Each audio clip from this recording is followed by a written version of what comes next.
Assalamualaikum warahmatullahi wabarakatuh. Perkenalkan, nama saya Nur Fadila dengan NIM 23044111650. Di sini saya akan mempresentasikan mengenai materi topologi jaringan komputer. Jadi langsung saja kita mulai. Topologi jaringan. Topologi jaringan komputer adalah suatu cara menghubungkan komputer yang satu dengan komputer lainnya sehingga membentuk jaringan. Topologi jaringan merupakan hubungan fisik antara setiap anggota, links, node, dan sebagainya dari sebuah jaringan komputer. Setiap node dapat berupa modem, hub, bridge, ataupun sebuah komputer. Dalam sebuah jaringan komputer biasanya memiliki satu atau lebih koneksi atau links dengan node lainnya. Pemetaan dari hubungan antara setiap node dalam setiap jaringan komputer inilah yang menghasilkan sebuah topologi jaringan. Dalam suatu jaringan komputer, jenis topologi yang dipilih akan mempengaruhi kecepatan komunikasi. Untuk itu, maka perlu dicermati kelebihan atau keuntungan dan kekurangan atau kerugian dari masing-masing topologi berdasarkan karakteristiknya. Topologi jaringan terbagi menjadi dua. Yang pertama itu physical topologi atau topologi fisik. Physical topologi merupakan pemetaan dari setiap node dan koneksinya terhadap node lainnya berdasarkan desain fisik dari jaringan komputer. Hal ini mencangkup perangkat, kabel, lokasi, dan instalasi jaringan. Berdasarkan karakteristiknya, physical topologi dapat diklasifikasikan sebagai berikut. Yang pertama topologi point-to-point, kedua topologi bus, ketiga topologi star, keempat topologi ring, kelima topologi mesh, keenam topologi tree, dan ketujuh topologi hybrid. Lalu jenis topologi yang kedua itu logika topologi. Logikal topologi merupakan cara sebuah sinyal atau pesan berlaku pada media di jaringan. Pesan dalam hal ini akan melewati jaringan dari satu node ke node lainnya tanpa memperhatikan kondisi fisik dari node. Logikal topologi memiliki klasifikasi yang tidak jauh berbeda dengan klasifikasi pada physical topologi. Physical topologi. Yang pertama itu topologi point-to-point. Merupakan topologi yang paling sederhana karena hanya menghubungkan dua node berbeda. Koneksi ini membentuk jaringan komunikasi eksklusif antara kedua perangkat tersebut sehingga data yang ditransmisikan hanya akan diterima oleh perangkat tujuan yang dituju. Nah, topologi point-to-point terbagi menjadi dua jenis. Yang pertama itu permanen, merupakan koneksi point-to-point di mana dua buah node terkoneksi secara permanen. Yang kedua itu switch, merupakan koneksi point-to-point yang menerapkan teknologi pertukaran sirkuit atau circuit switching, sehingga koneksi antara setiap node menjadi dinamis. Koneksi dinamis ini memungkinkan node memutuskan koneksi apabila tidak dibutuhkan lagi hubungan antara kedua node tersebut, atau teknologi telepon saat ini. Kelebihan topologi point-to-point. Yang pertama itu bandwidth tertinggi karena hanya ada dua node yang memiliki seluruh bandwidth sebuah tautan. Yang kedua, sangat cepat dibandingkan dengan topologi jaringan lain karena hanya dapat mengakses dua node. Yang ketiga, konektivitasnya yang sangat sederhana. Yang keempat, latensi rendah. Yang kelima, mudah ditangani dan dirawat. Lalu kekurangan topologi point-to-point. Yang pertama itu, topologi ini hanya digunakan untuk area kecil di mana node berdekatan. Yang kedua, seluruh jaringan bergantung pada tautan umum dan jika tautan rusak, seluruh jaringan akan mati. Yang ketiga, ada kelemahan utama lainnya dari topologi ini, yaitu hanya ada dua node dan jika salah satu node berhenti bekerja, nada tidak akan ditransform melalui jaringan. Berikutnya itu topologi bus. Topologi bus menggunakan sebuah kabel koaksial untuk menghubungkan seluruh jaringan. Setiap node yang ada pada jaringan akan dikoneksikan menggunakan sebuah konektor pada kabel tersebut dan setiap sinyal atau pesan akan dikirimkan melalui kabel. Kedua ujung kabel dilengkapi terminator untuk mencegah pesan yang dikirim terpancar berulang kali. Ciri-ciri topologi bus yang pertama itu semua perangkatnya terhubung ke saluran tunggal. Kedua, saluran digunakan bersama oleh semua perangkat di jaringan. Yang ketiga, perangkat terhubung secara linear di sepanjang saluran. Yang keempat, saat satu perangkat mengirimkan data tersebut akan ditransmisikan ke semua perangkat yang terhubung ke jaringan. Namun, hanya perangkat penerima yang akan memproses dan menerima data tersebut, sedangkan perangkat lain mengabaikannya. Kelebihan dari topologi bus, yang pertama, kabel yang digunakan untuk menghubungkan setiap node berjumlah sedikit. Yang kedua, biaya yang diperlukan untuk melakukan penyusunan kabel dengan topologi ini relatif murah. Yang ketiga, cukup mudah apabila ingin dilakukan perluasan pada topologi. Kelemahannya yang pertama itu trafik atau lalu lintas jaringan yang padat akan sangat memperlambat topologi bus. Yang kedua itu keseluruhan jaringan akan mati apabila terdapat kerusakan pada kabel. Yang ketiga, sangat sulit untuk melakukan pemeriksaan apabila terdapat salah satu node yang rusak. Itu topologi stars. Pada topologi stars, setiap node terkoneksi ke sebuah titik pusat koneksi yang biasa disebut dengan hub, dapat berubah hub, switch, atau router. Nah, ciri-ciri dari topologi bintang itu, setiap host atau komputer tersambung melalui sebuah alat yang terpusat atau terminal. Kedua itu, jika salah satu komputer mengalami masalah koneksi, maka komputer lain tidak akan terkena dampaknya.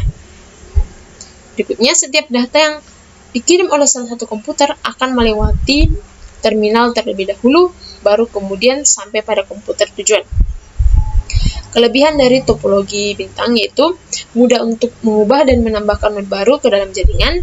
Berikutnya, apabila terdapat node yang mengalami kerusakan dalam jaringan, maka node tersebut tidak akan membuat mati keseluruhan jaringan stars, hanya node tersebut yang mati. Lalu, dapat menggunakan lebih dari satu jenis kabel di dalam jaringan sama dengan hub yang dapat mengakomodasi tipe kabel yang berbeda. Kelemahannya, pertama, jika terjadi kegagalan pada hub pusat, maka seluruh jaringan akan gagal beroperasi. Kedua, membutuhkan lebih banyak kabel karena semua kabel di jaringan harus ditarik ke titik pusat. Ketiga, jumlah terminal terbatas tergantung dari jumlah port yang bisa ditampung oleh hub. Yang keempat, lalu lintas data yang padat dapat menyebabkan jaringan bekerja lebih lambat. Berikutnya, topologi ring. Topologi ring, setiap nodenya terhubung dengan dua tetangga untuk komunikasi dalam sebuah cincin loop tertutup. Ciri-ciri dari topologi ring yaitu yang pertama, node-nodenya dihubungkan secara serial di sepanjang kabel dengan bentuk jaringan seperti lingkaran. Yang kedua itu sangat sederhana dalam layout seperti jenis topologi bus. Yang ketiga, paket-paket data dapat mengalir dalam satu area sehingga tabrakan dapat dihindarkan. Yang keempat, jika salah satu node rusak, maka seluruh jaringan tidak dapat berkomunikasi.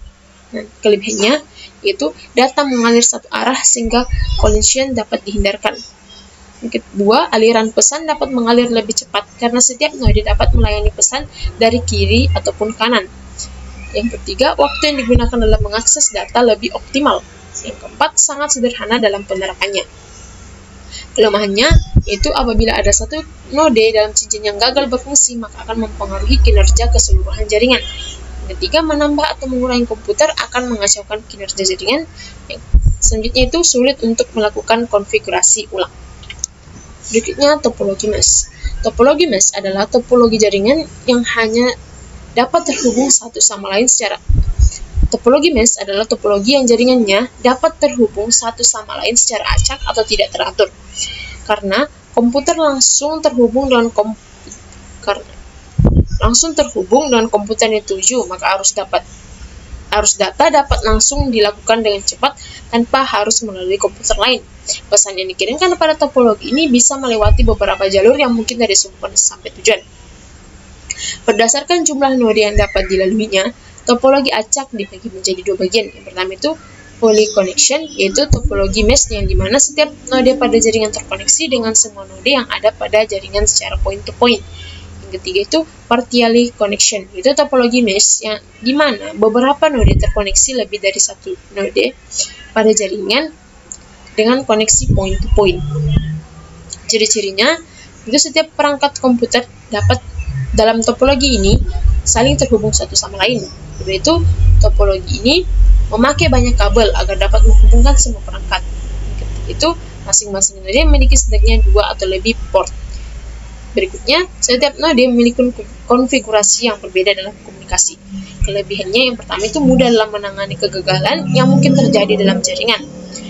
Kedua, relatif mudah untuk melakukan pencarian terhadap node yang mengalami kegagalan.